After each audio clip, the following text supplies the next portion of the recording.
The Babylonian civilization is considered one of the oldest human civilizations as we know of, and they have something very valuable for us.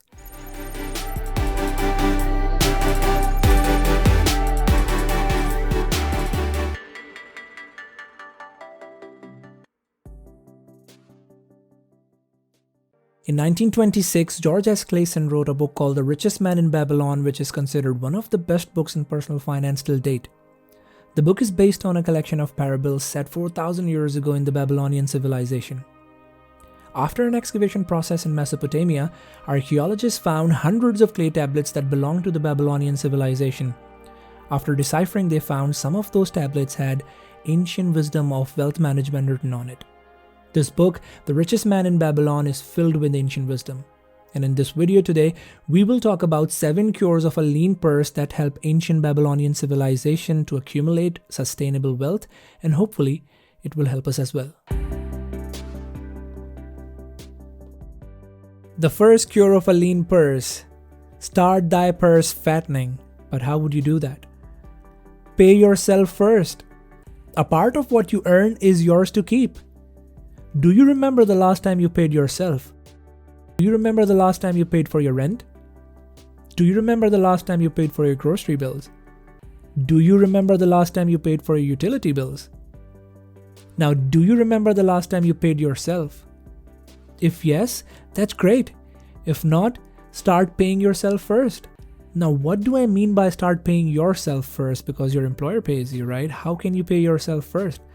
See, most of us start paying others for their services and products that they're providing us the moment we receive a paycheck, but we forget to pay ourselves. And that is the first cure of a lean purse. Start paying yourself first.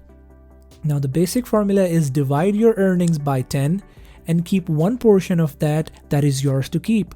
The remaining 9 should be able to get you by your daily, weekly, or monthly expenses depending on how you're getting paid.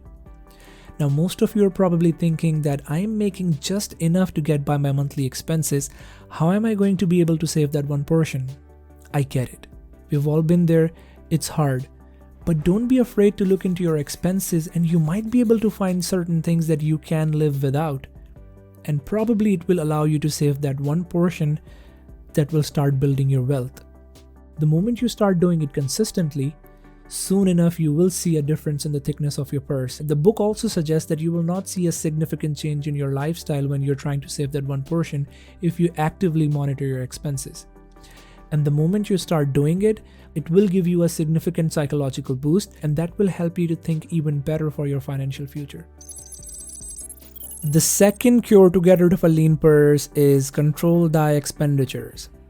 So one of the most commonly heard reasons for not being able to save money is expenses. We all have expenses. Some have more than others, but this is something that we all share. If we look around, we might be able to find uncountable people with variable incomes and expenses, but they will have something in common: no savings. It tells something about human nature, doesn't it? It doesn't matter how much you're making. What really matters is how much you're spending. The third cure to get rid of your lean purse is make thy gold multiply, or make your money multiply. Before we get into this third cure, I just want to give this disclaimer that anything and everything that you learn in this video is only for educational purposes and should not be taken as a professional financial advice.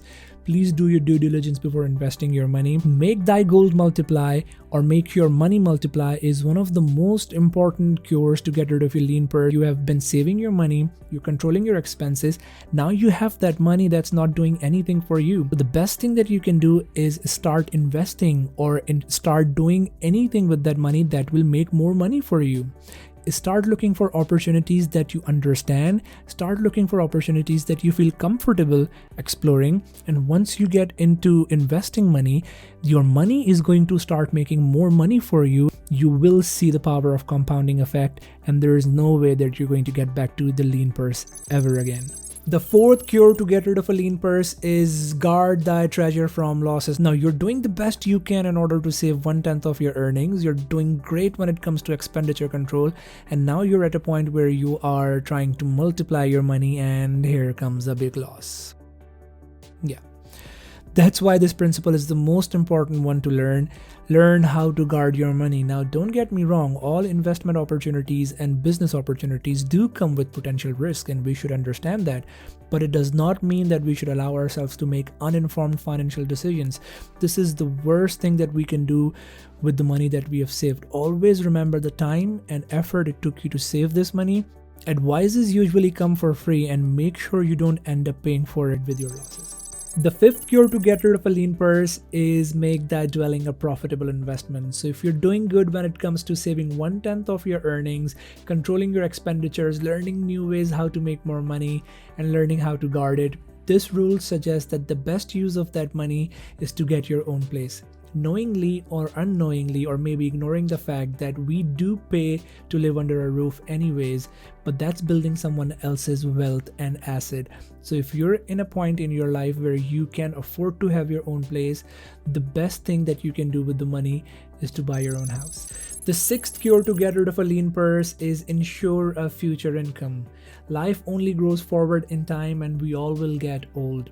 The fortunate ones amongst us do work really hard when we are young, but perhaps ignoring the fact that there will come a time when we will not be able to work as hard as we do now, and our health is only going to deteriorate. Making sure a future income for that time can make sure that we don't get to a point where we do depend on others when we are old. There are different opportunities that we can explore, like 401k or other retirement plans, but this rule suggests that when you are growing old, the investment that you are making in order to secure that part of your life should be the most secure and liquid, so you can get that back whenever you feel like. As it is mentioned in this book, an old man with no ability to work with a lean purse is nothing but a tragedy. The final and seventh cure to get rid of a lean purse, and before we jump into it, if you're getting any value out of this video, please do consider subscribing, liking, sharing the video with your friends, and hit that notification bell as well, so you will always get notified whenever I upload new videos like this. The seventh and final cure to get rid of your lean purse is increase the ability to earn. Invest in yourself. Do the best that you can to become the best in whatever you are doing. This final cure to get rid of your lean purse focuses on personal development and personal growth as a constant force that can drive any human towards success. So if you're doing the best that you can in whatever field you are, there's no way that you'll be left behind. So these were the 7 cures to get rid of your lean purse from the richest man in Babylon, ancient wisdom directly from Babylonian civilization that helped them to become the richest civilization of their time, and hopefully it will help us to maintain a sustainable, wealthy life. Thank you so much for watching the video, and I'll see you in the next one.